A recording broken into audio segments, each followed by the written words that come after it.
So we're here at the National Museum of Ireland, Country Life, and we're based in just outside of Castlebar in County Mayo. And we're the fourth branch of the National Museum of Ireland. You've got three based in Dublin, and we are the one that deals with rural life in Ireland. And I'm Clodagh Doyle, and I'm the keeper of the Irish Folklife collection. And what we have on display is exhibits that reflect life maybe 2-3 generations ago in Ireland, and we have a wonderful store of objects as well. So I keep this collection, and a lot of these exhibitions here are relating to the environment and the way people lived maybe about 100 years ago.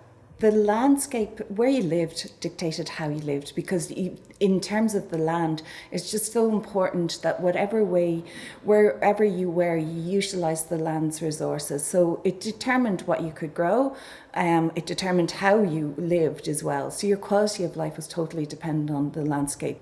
People lived a much more sustainable life. I mean, everything that they used was locally available. So you might have rushes growing nearby, and you might have rushes as your thatch, or you might use reeds, and if you were near a riverbank, that would be reed thatch. Marram grass if you were near the sea. Different types of things would be the roof covering. But also the objects, if you had wood nearby, you'd definitely make a lot of objects out of wood. But if you there was a huge scarcity of wood, especially in the west of Ireland, and a lot of things are made out of straw and wicker, and we've seen lovely wicker cradles, straw armchairs, straw little seats, and also even when you think of the souk-on rope chairs, a lot of the time it's just to save the fact that there isn't a big piece of wood as the seat of the chair, so roping a chair was kind of a way to actually mask the fact that you just didn't have enough wood nearby. Your food and everything was in the landscape, and you didn't waste anything. You used everything.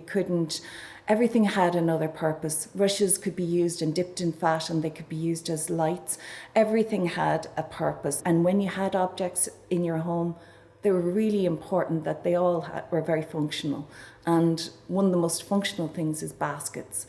And there was a basket for every purpose. It's pre-mechanization. It's pre-electric, it's pre-plastics, it's before all of these things that changed the landscape, rural electrification, the diminishment of the horse from the land.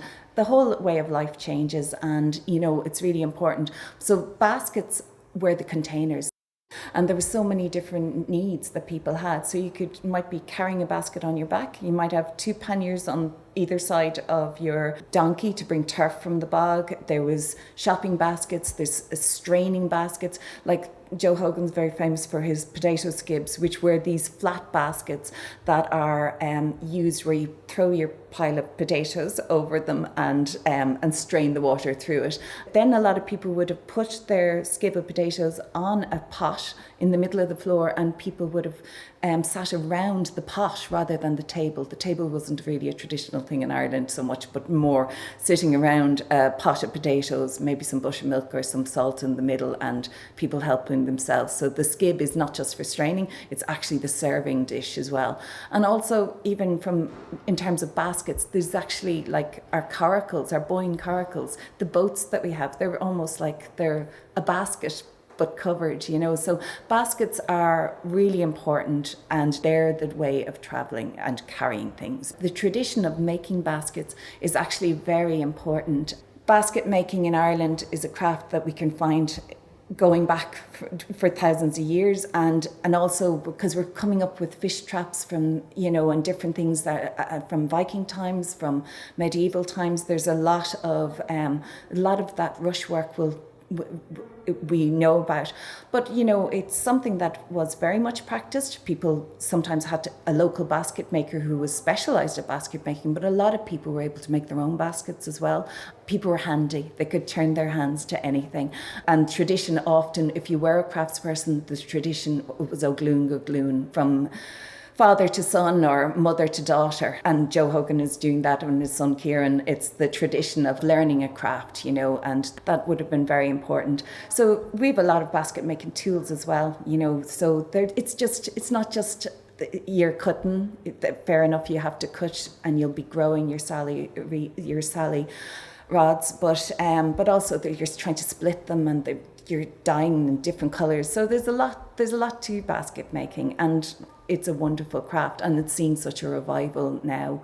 And I know that Joe isn't making as much of the traditional baskets as before, the turf baskets and the skibs, but he's more interested. It seems to be doing a lot more with the artwork now. And we actually in the National Museum did actually purchase recently some of his wonderful pods. These are these art installations that he has been concentrating on, you know, that other element of it, of the craft. Around you had your animals, and like everything was used. So I suppose nothing goes to waste. It's like if a pig was killed, every single part of the pig was used, and every element, you know, of everything to do with your animals was kept. So if you'd use cow hair, you could use horse hair. You'd use horse hair for filling mattresses, plaiting things, making fishing lines. Everything was used.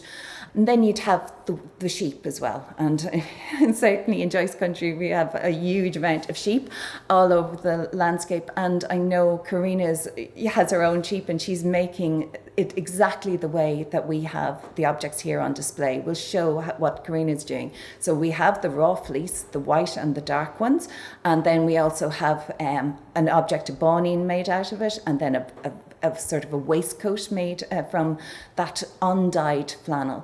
And then we also people would have used it for knitting. There's a tam o'shanter cap made of the mix of two different colours, the black and the white. But then natural dyes were very important, and you know, crottle we've a great photo there from David Shaw Smith's book on collecting crottle, that sort of lichens that grow on the on rocks, and they were used for dyeing. The same as onion skins would have been used, and blackberries and different natural dyes. And I know that, you know, that's what Carina is still doing with her wools. And I think it's very interesting. We would have a lot of dyed and dyeing materials in our collection, but what you see on display is the carders, these wooden paddles with lots and lots of bristles on them, and that's for taking that and brushing the wool through and making it ready and fine to be fed into a spinning wheel and to be spun. As well as that, amazingly enough, on display just from Turmacady is a lovely pair of red stockings that were knitted, and these are this orangey red that's been dyed with crottle, and you know, and that's fantastic that that's actually on display here at this section. We have a wonderful collection of lace, and lace is a very strong tradition from the 1700s in Ireland, and there was a lot of lace schools set up, and Headford Lace is one of the oldest in the world, and the Hedford ladies have been in to look at our lace collections. Certainly they've done a wonderful, amazing work in the projects, but what they have looked at is those white caps, these lovely white linen caps with lace, and that was a very traditional item of clothing for women, and it was kind of a very respectable piece of, you would wear a white bonnet, especially if you were married. It was kind of a point of respectability. And, you know, decorating clothing with lace collars, lace cuffs, that was very, very important. But it's also just not just for things that will be seen, but also the christening gowns, the beautiful, those hand-me-downs. And of course, lace was generational to generational. So people would have learned lace making skills and then handed them down to their daughters. And it was very much an income for women. That and butter and eggs were the women's way of getting the money. And but you know, like I was amazed with the Headford lace that Queen Victoria and her aunt had also had some Headford lace. So I think it's a really amazing project, and it's really connecting that tradition of lace making, but we're really connecting that tradition and the people and the lace makers themselves. It's such a minute craft, but also something that you really need good eyesight. And so many of the girls that emigrated to Australia and all over the world, they brought those lace skills. And it is an international craft, but it's very strong in Ireland, and it was a way of earning money. And even in Hedford, around the time of the famine, it was 1847 when they were selling lace to queens, you know, trying to get a bit of money and trying to keep money there, you know. A lot of the way people lived, it actually was very important because you had to just get by. You learned how to cook from your mother, you learned all the skills of living from your parents and your grandparents. Often the grandparents lived in the home. It's like the continuity of generations, but also the continuity of crafts and crafting traditions. Now, when there's no need for those objects, which a lot of objects was no need for afterwards, like the blacksmith made such beautiful work and iron forging, such beautiful decorative works. But the thing is, later on, there's no need for the horseshoes, there's no need for the farrier, there's no need for a lot of our craftspeople. And like a lot of our craftspeople, like the carpenter and the wood turner and the cooper, they had to make objects like barrels and churns and really important things like that. And then they would have taught those skills to their children or to an apprentice. And, you know, it was very important that the traditions lived. A lot of objects were made in the home, for the home. You had your one churn, you didn't have surplus of anything, and you didn't, not like white goods now, you're changing them all the time. This was, you had one dresser, you showed off all your wealth, and that was your dresser, and probably built by the carpenter in your home, and as high, and probably would never get out the door, you know. So the craftspeople worked, and they worked within the community, and then there was travelling craftspeople as well, passing down their traditions. So the tinsmith, a travelling tailor, journeyman craftspeople, you know, making furniture, making different things and getting their board and lodgings as they go. But trades and crafts were really important.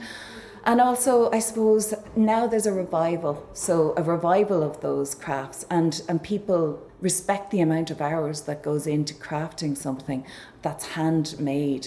Whereas modern society is just plastics and different things came in, and they were almost, you know, people didn't want the handcrafted, they want the shop bought, they wanted it because it was a sign of wealth really that you were getting. But now it's a sign of wealth to go back to the craftsperson and get the handcrafted item again, you know, so that's really important. Whereas it was almost seen as being it reflected poverty, I suppose. So I suppose that's the important thing. And that now it doesn't reflect poverty to get your handcrafted item. It's actually showing your wealth, you know. So all these things, they turned full circle, you know. So there's wonderful objects in the National Museum here at Turlough, and I think, you know, we are only a couple of generations away from this. This is the way of life for our grandparents, and you know, and it's really important that people see that. And so many of the new communities in Ireland, they'll still recognise all of these objects because it's like, it's the same way of life that was in Poland and Lithuania. You know, we're very similar. People are using what they need and taking that from where they live and around them, you know. So it's very important that people lived in the landscape and they had their traditions, and they were much more in tune with nature and the seasons and knew their quarter days and festivals. Everything is linked to the land, nature, the seasons, the family, continuity of the community, continuity of the crops, and Thanksgiving then, you know. Okay, so I'm making a skib here, or a kishog as it was called last week, and this was used for straining and then serving potatoes. So when the potato pot would be boiled, it would be spilled out and the water would pass through the base of the basket and you were left with the potatoes. The size I'm making here is probably bigger than the traditional size, that they did make some very big ones in Mayo especially. And remember, it wasn't just potatoes for people, but also potatoes for, you know, pigs and poultry and all that kind of stuff. The colours in this are natural willows, but that wouldn't have been traditional. So traditionally they'd have just used one type of sally rod. The size I'm making here is a bit bigger than what would have been traditionally the case, but they did have some very big skibs in Mayo. And the colours in this basket, they're all natural, they're just different types of willow I grow. But traditionally they'd have had just one type of willow, the same willows as they'd have used for making creels. So sally rods, we would call them. So the use of the colour wouldn't look very traditional. But then I think tradition is always evolving and changing a bit anyway. Because I'm also doing a lot of other techniques. I brought a lot of techniques from professional basket making into this, even joining thin with thin and thick with thick and having a willow sorted and chasing around with 4 sets of willow. All of that is from professional basket making as well. I make these skibs in various sizes, so this is probably nearly the largest. The biggest size I make is 1 metre wide, and they ended up being used, I suppose, as wall decorations. But of course you could take them down and use them. They'd be very functional and very strong.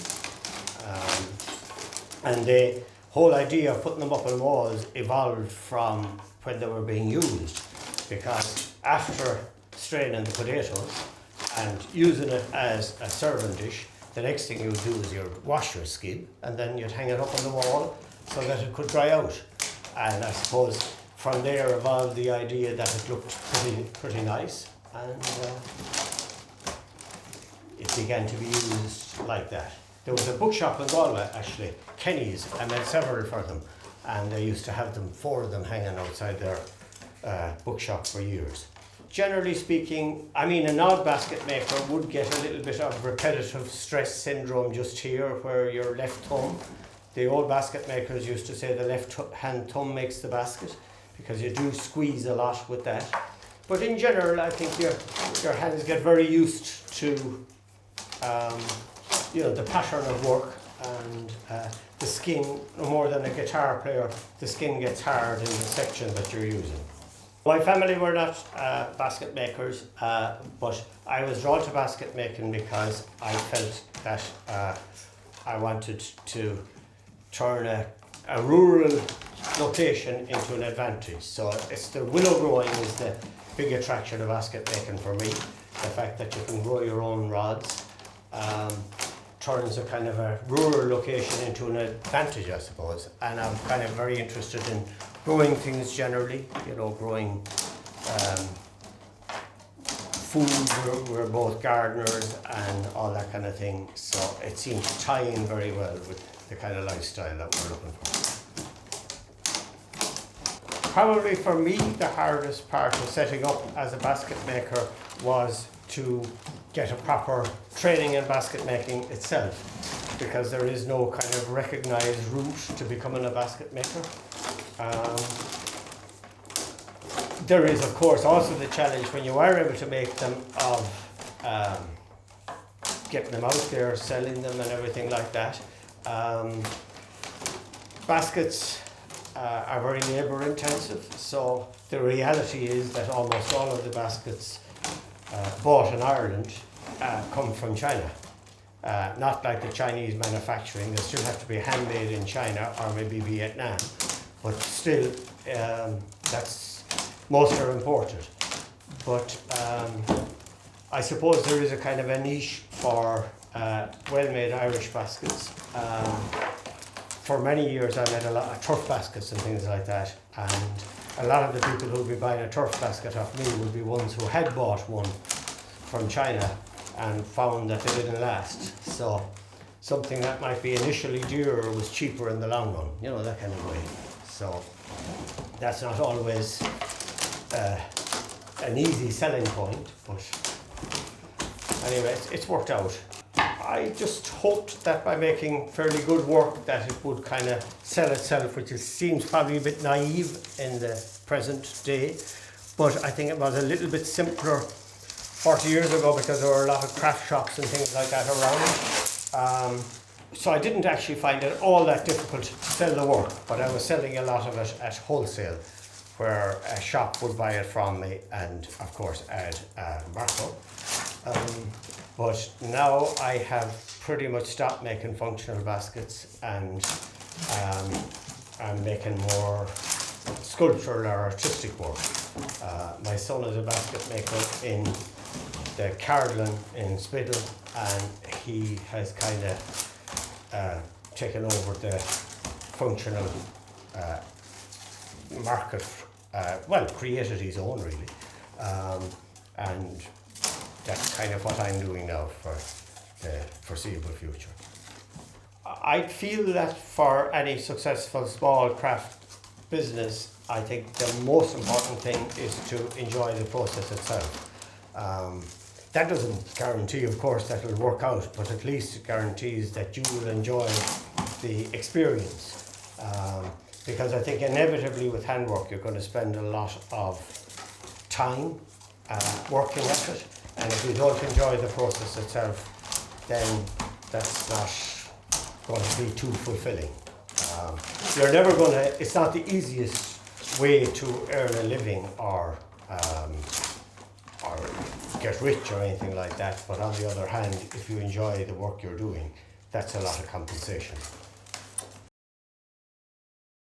For me, it's a privilege to wake up every morning and see this area. Yeah, I think it's an amazing place to live. We're living in the valley around Lough Nafooey. I suppose it's a glacial lake. And the name comes from the Irish word for Owie, as in grave, the lake of the deep narrow cleft. And it's a common place name actually throughout West Mayo. You'll find a lot of the fishers coming in from the sea along West Mayo have that Owie name in them. But it's one of the most beautiful places in Ireland. And until recently at least was relatively undiscovered, like a lot of West Mayo too. Sometimes I go over to a place called the Jerks, which is about maybe 4 miles maybe from here, and it was also a place where I used to source roots of bog pine that have incorporated into some of the sculpture baskets that I make. So it's also a very beautiful area. But some of them are collars of bog wood that are made in the style of a creel being a traditional donkey pannier. There's one of them hanging there beside the stove. So the point about those kind of baskets is they're made upside down. So I'm using that traditional technique to incorporate wood and other kind of found materials into baskets, and it's a slow way to finish because all the rods have to be sewn in at the bottom, but it makes a kind of quite a unique basket.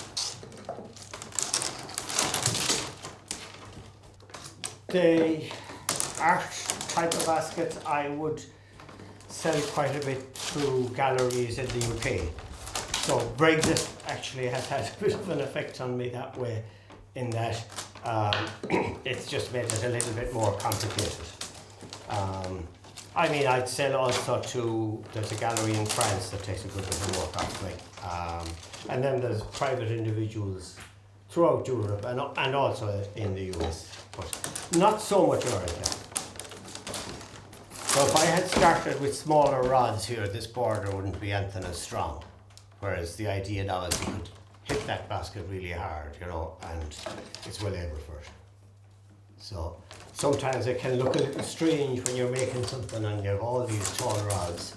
And as I said, these things that I'll cut off, I will use to make another basket. These have all been dried, then soaked, and then steamed. So that box over there beside you is a steaming box, where as well as soaking the willow, I can drive steam into it and render it more flexible. Because especially in cold weather, it can be very difficult to get your willow into nice condition without steam.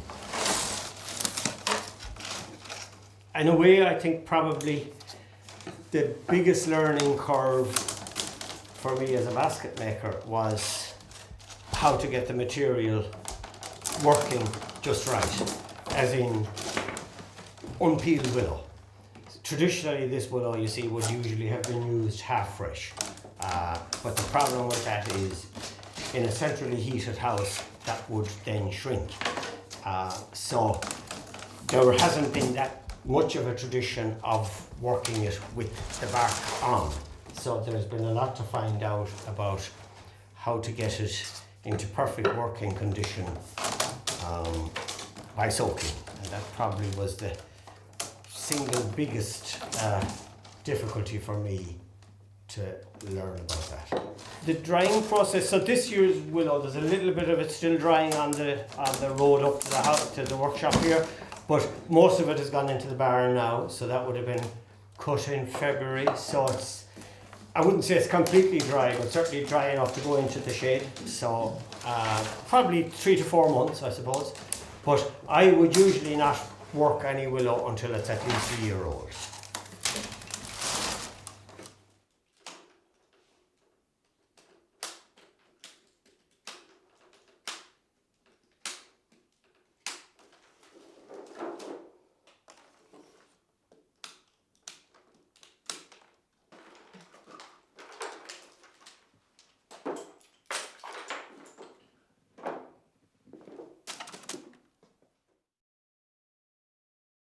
Well, the fleece has just landed to me. I got it from a neighbour of ours, Joyce, and it's a massive fleece and it's a lovely oil in it. So I'm going to card it straight as it's come off the sheep. So when you're carding, all you're doing is you're holding the paddles in different directions and you're separating all of the fibres to have them all going in the same direction, so that when you're spinning it, they'll all be lying down in the same way. So you have to do this about 20 times, I suppose, and then you change the direction of it, you put them all on the other one, and you have to keep changing it back and over, and it's only about a fistful that you'll do at a time, just to get all the little lumps out of it.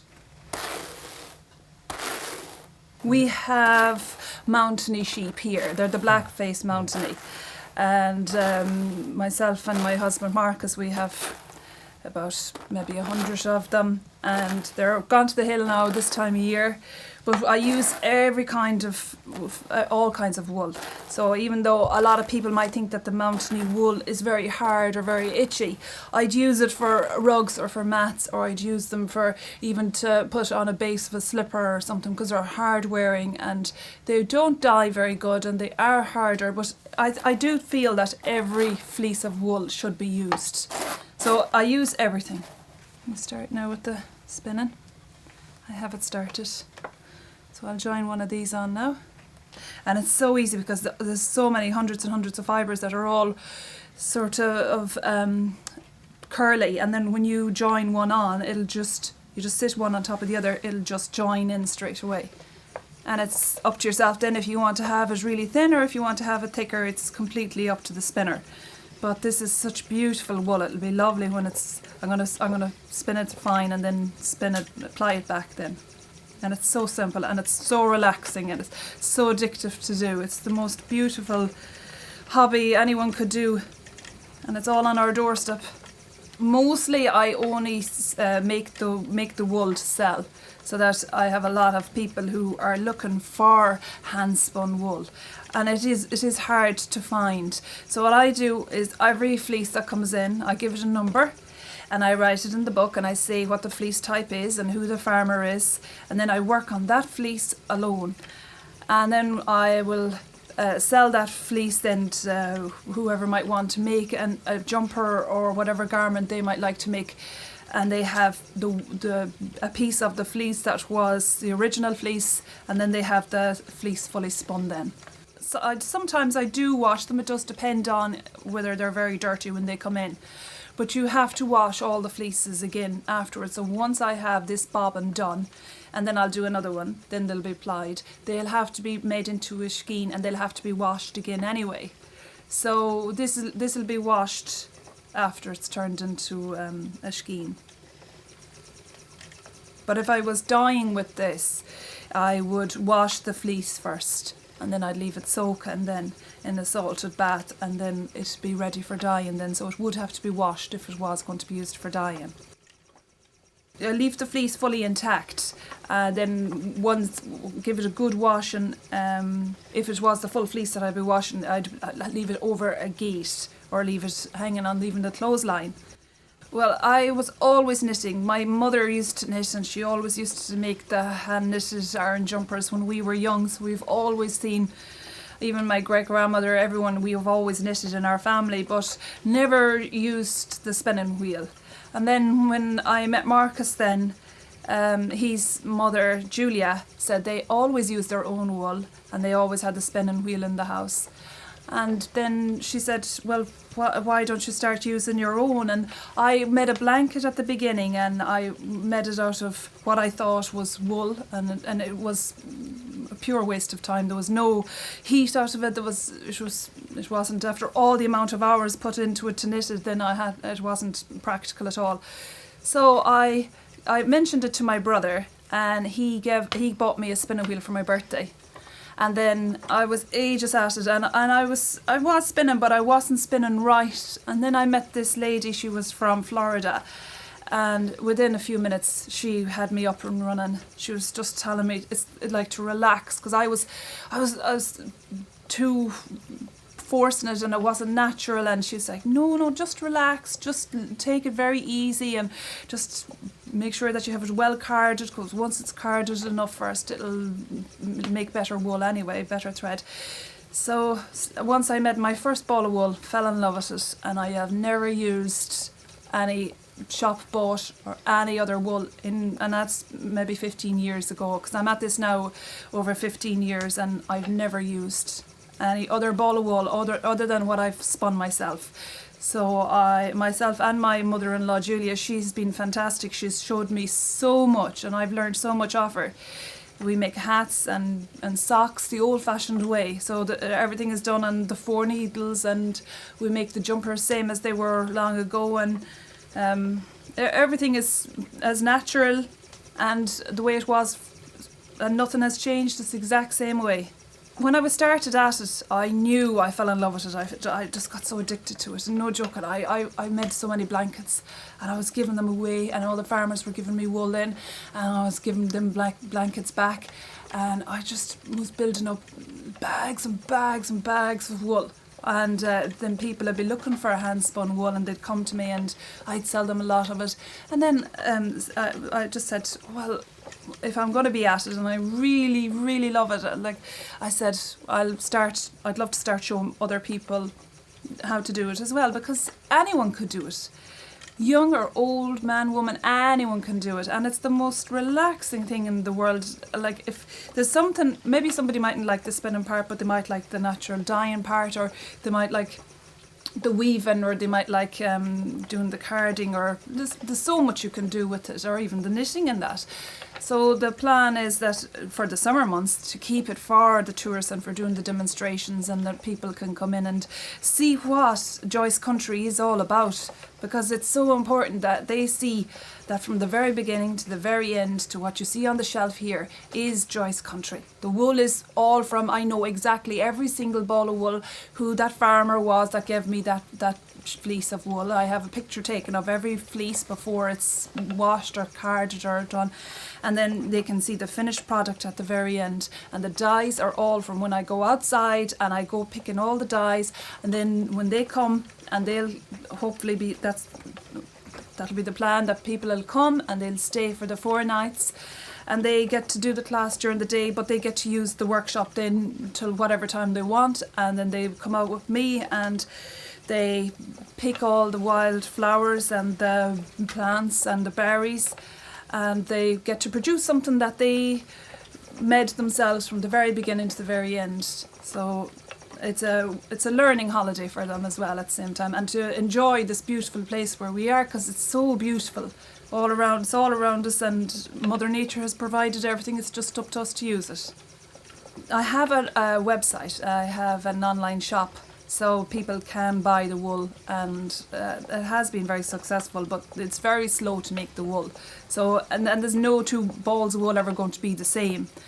So I do sell my stuff online, and then I do summertime. Then I do the demonstrations and I do tours, because I love to see the young ones from schools as well coming in, and even from colleges when they come in and they get to see, and the lads that come in, they love the farming side of things, so they love to see that the wool is being used, because they're listening, they know at home that there's no value on a fleece of wool, and the truth is you probably only get about 15 cents for a fleece of wool.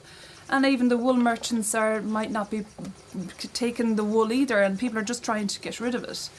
So it's so important that people are keeping it in here, that we're not sending it off to get processed.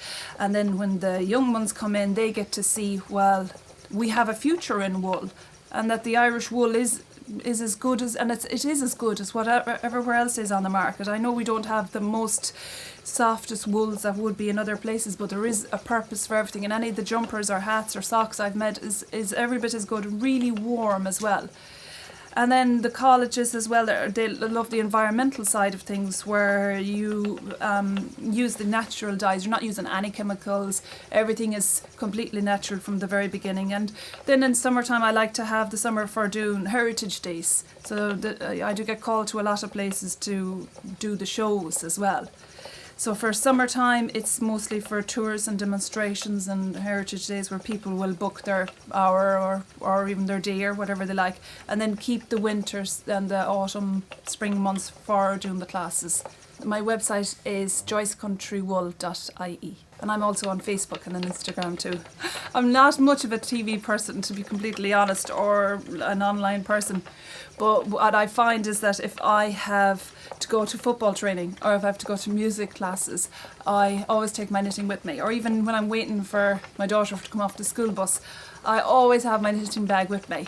And it's surprising, if you're going to football, because we're so far away from everywhere, you have to sit there and wait for it, and then we'll be about 2 hours there, and you'd be surprised how much of a blanket or how much of a jumper you'd get done in that time. But sometimes, and a lot of the times, I'd be out here still at 12 o'clock at night, and even the kids would be always saying, come on, it's time to come in. But once you start, and every single fleece of wool I start, I think it's the best fleece of wool, and I get so excited then when the next fleece of wool comes in, and I'm thinking, oh, I can't wait to start that one. And like, even there's a Jacob fleece here, I'm like, will I keep that now as brown and keep it as white, or will I mix the two of them together, or maybe I'll make a sock that has white on the bottom, brown on top. You know, it's just your imagination. There's no limit, and every single fleece of wool is different. And I could get the same fleece, exactly same fleece from the next year, and I'll do something different with it again. I'll be saying, oh, next year I'm going to do this with it.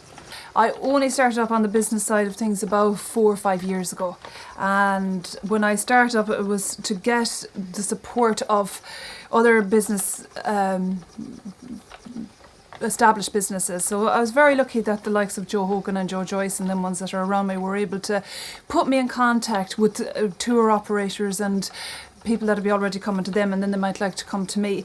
But I had to do a start up your own business course in Galway, and then after that then I was able to set up the business as Joyce Country Wool. So then I started doing a social media course then through the Geopark and with Barry, and we set up Facebook and Instagram, so that's both on Joyce Country Wool. And my website then is set up by another person through the Geopark, Pedro. He was fantastic helping me with the website joycecountrywool.ie.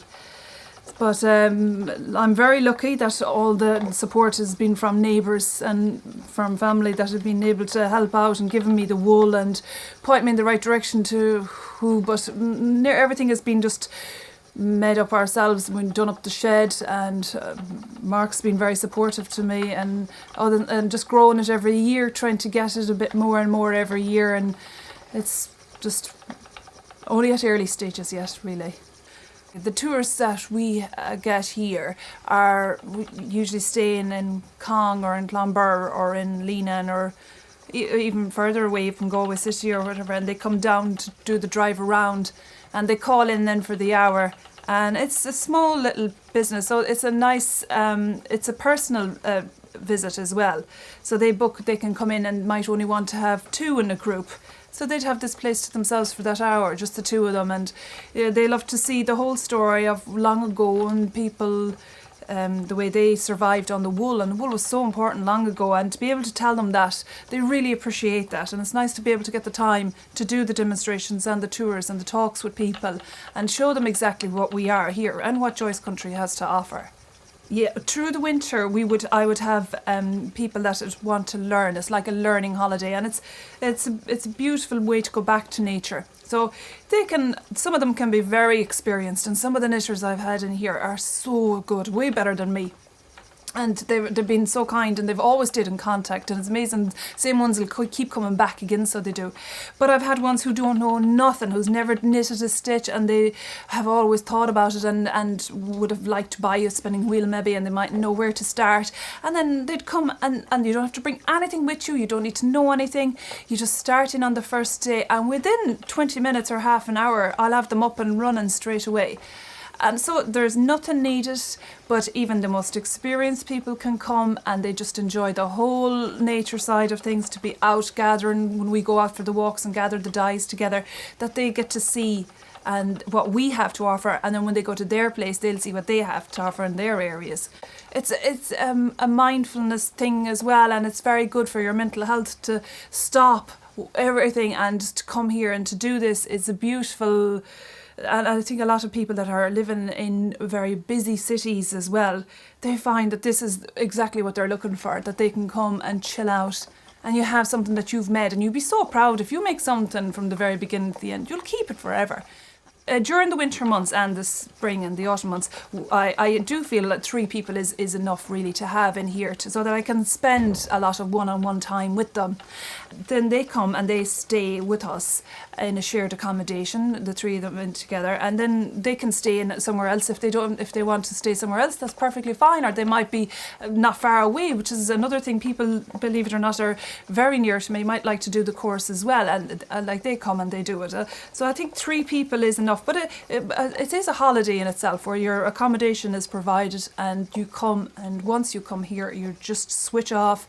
You've got the full use of the place, and you get to walk around. It's the perfect holiday in my eyes anyway. I think there's a lot of education as well that has to come into it, and to show people where everything is going, and from the very beginning to the very end, what is the reason for the geopark, or why are we even doing it, or what is the link between what I'm doing and what the geopark is. And I do think that this place is very unique. There's no doubt about it. Where we live, there is something very special about it. And when I'm out and what I'm doing, and you've sheep that are reared on these mountains that are all part of such history, I think it's very special. And I don't think there's anywhere in the world that you'll get the same place, the same product. It has everything. Anyone that stays and they want to do this, they might take a few hours out to go and do a walk that's been mapped as part of the geopark and areas of interest. And it's not just here. You can go in any direction, wherever the roads will take you, all around us. There's something beautiful there all around, and it's all on our doorstep. It's not far away for even us. For us as Irish, like, we've been highlighted into a lot of stuff in the area through the geopark that we weren't even aware of. And we've walked past it so many times. And for the young ones growing up as well, we might walk past it and think nothing of it. Now we're looking at it thinking, oh, I wonder, is that why that was formed and why this is part of it? And when I'm out, I'm taking different minerals to help with my dyeing, and using why different mosses might be grown here as well, and on our rocks compared to what's down the south. And you start questioning things, definitely. And I think the geopark has been a big part of that too.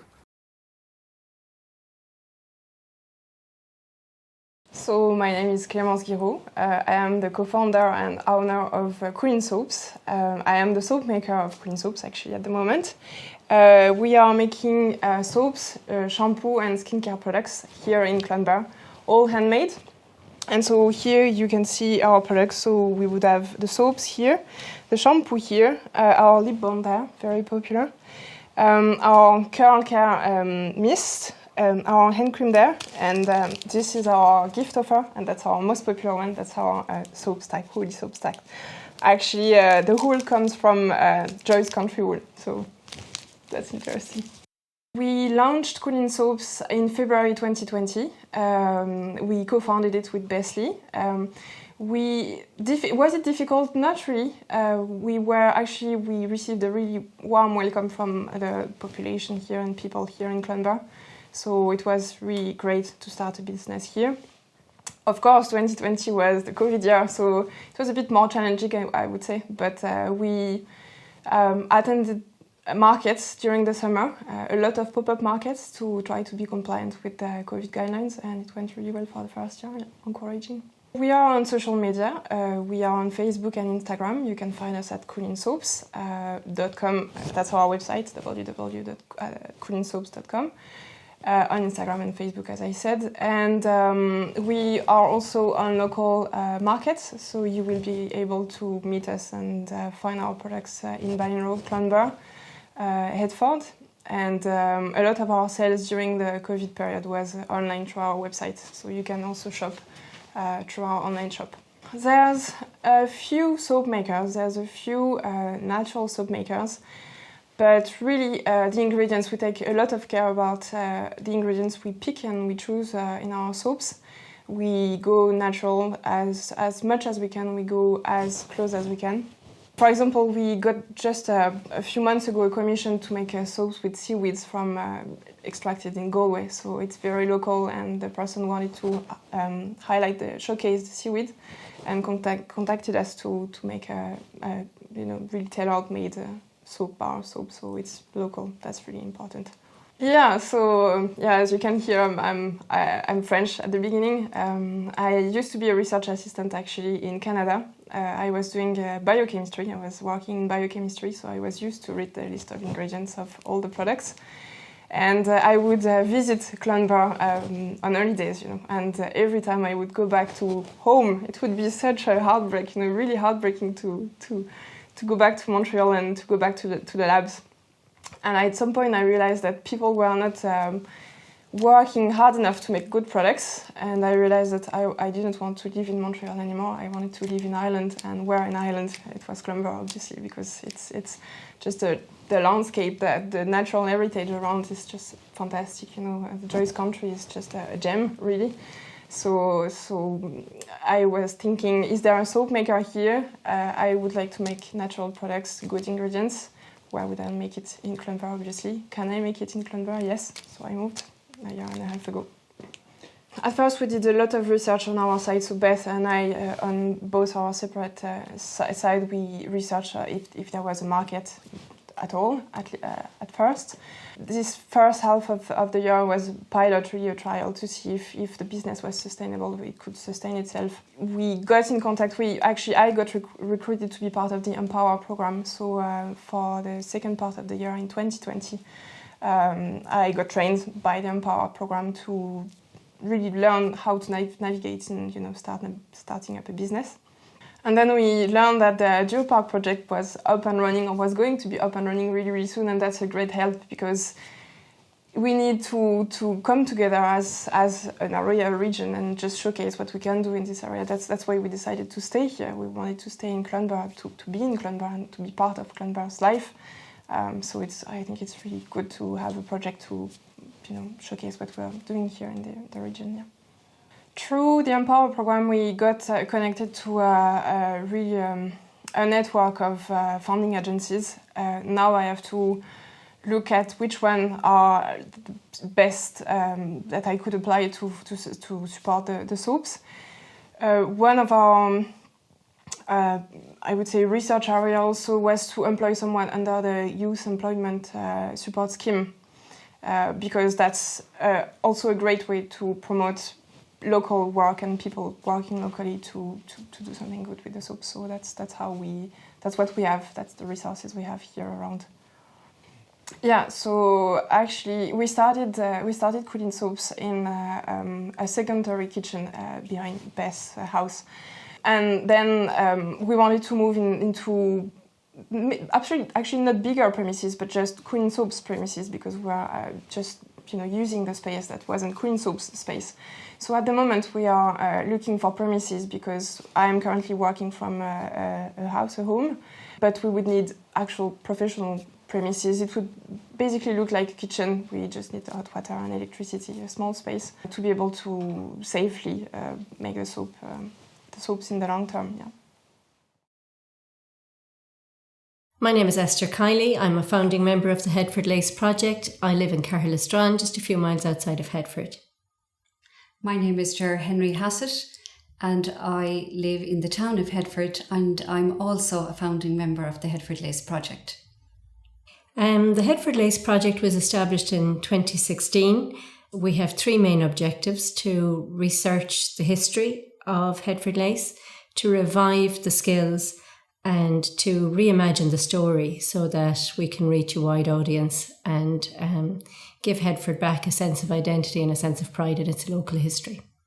We have a committee of 8 people with our tutor as well, making it 9. 4 times a year we hold a weekend of workshops, and that would consist of classes for beginners, classes for improvers. We would give a history talk, and we would give a walking tour of Hedford, explaining how Hedford lace making happened from the 1700s to date. And as well as that, we would also include an exhibition of lace with a collection of lace that we have gathered over the years. So our activities are 4 weekends of workshops a year. Between the workshops then, the committee works on finding funding opportunities, working with other agencies, looking for support in order to bring some ideas and projects to realisation. So some of those projects would include working with artists, musicians, filmmakers, trying to find different and imaginative ways of telling the story so that we can involve as wide a part of the community as possible in the project. The history of Headford Lace goes back to the middle of the 1700s, and it was almost forgotten by the town. So the industry was set up by Molly St. George. She was an imaginative woman for her time, and she employed a lot of people in the town lace making, particularly the women.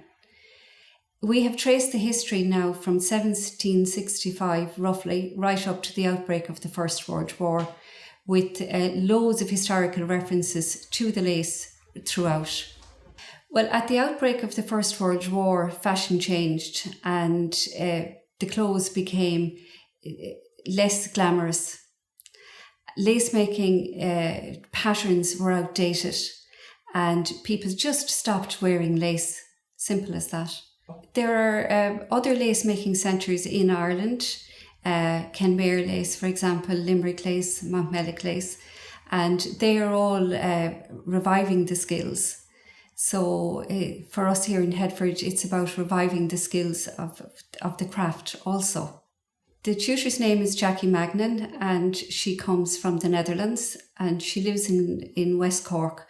So she travels to Hedford 4 times a year to teach Bobbin Lace. Now we occasionally have guest lace teachers as well, and they will teach another type of lace, not just restricting people to Bobbin Lace exclusively. Bobbin Lace is like a weaving technique. It's worked with thread wound on wooden bobbins, crossed and twist over each other into different patterns. So there's lots of different stitches within the technique, and they're all worked in a similar way. It wouldn't have been the most popular in Ireland, but there were a couple of centres of bobbin lace making. Our website is headfordlaceproject.ie, and the website contains a lot of the history, a description of a number of projects we've done, information about our classes, our workshops, information about our archive. So it's a wealth of information really on the website. We're on social media as well, on Twitter, Facebook, Instagram, YouTube. So a search for Headford Lace Project will find us on all of those platforms. And we have found that using social media and our online presence has really gained us a worldwide audience, and we've connected with lace makers across Europe, the States, Australia, Canada, and really it has made the project kind of reach much further than we originally anticipated. The aim of the project isn't really to create a commercial enterprise with lace making. We don't really think there's a market there for handmade lace because it takes so long to make, the price would be prohibitive. So we really aim to just create a cultural revival, create an interest in lace making and in the history of lace making within Hedford, and connect ourselves with that heritage craft worldwide.